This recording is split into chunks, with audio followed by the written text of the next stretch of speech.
Where I am today is not where I'm headed. It's only going to be a matter of time. But I know this, where I am today is not where I am headed. These are precious promises that come from God, and I can be secure as we are going there. That's what I know. And that's why the promises of God, one of them, there are so many in Scripture, but I love the one from Jeremiah 29:11. I've heard it resounding throughout in many churches and throughout the talks in the last couple of weeks because it speaks to where we're at. A difficult time for God's people, and God speaks into that moment. What does he say? He says, hey, I know the plans I have for you. They are plans for good and not for disaster. I will give you a future. I will give you a hope. I remember years ago when I was going through my chemo, I was going through a year-long chemo, and I remember I had a dream one night, and it was a confusing dream for me. The dream was basically kind of a wartime situation. We were all hiding, and we were all hiding from something. I didn't know what that was. But I did know that at some point in time, as I was having a conversation with someone, Jesus walked up to me in the dream. And as he walked up to me in the dream, he simply looked me in the eye and he said, follow me and stay close. And then he walked.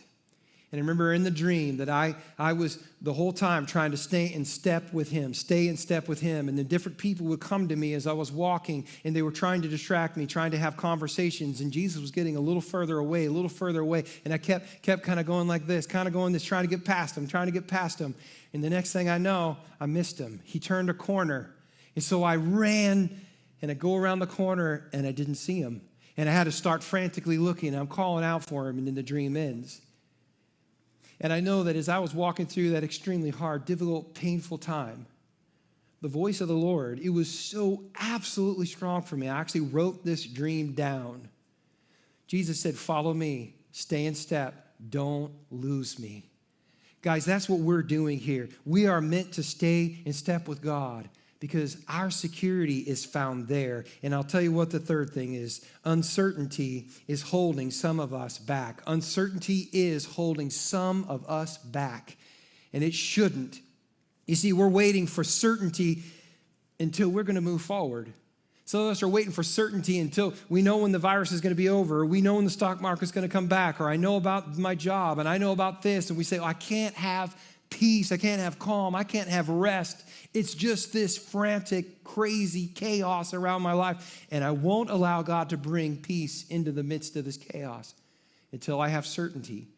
But I want you to know that's not what Joseph did. And he, in his story, would plead with us, don't let uncertainty hold you back.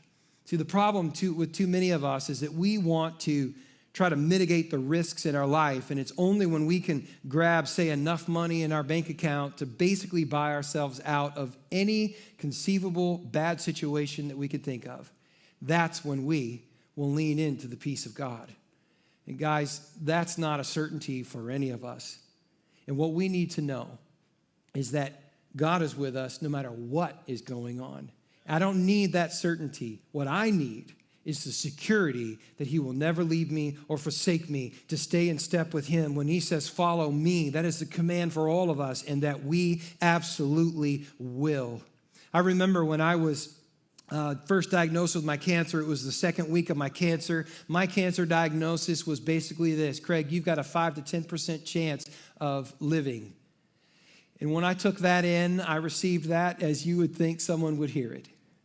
And I remember drive up in Old Town Folsom, and I was driving to the top of the hill there in Old Town Folsom, and I remember I was just crying in the car, and I was crying out to God, why? And I remember as clear as day, God spoke into my life, and he said, because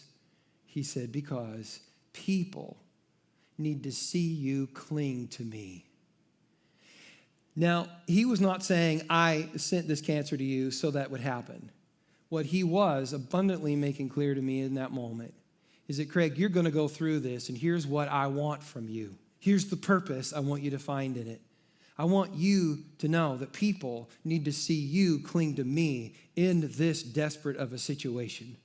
And I want you to know it instantly changed how I went through my battle with cancer. And church, I want to say to all of us right now, I know that we're going through a difficult situation. This is so painful for many of us, and especially as we anticipate future coming weeks and months and even years. But I want you to know that God would say to us, people get to watch you cling to me through this season in your life. Find purpose in it.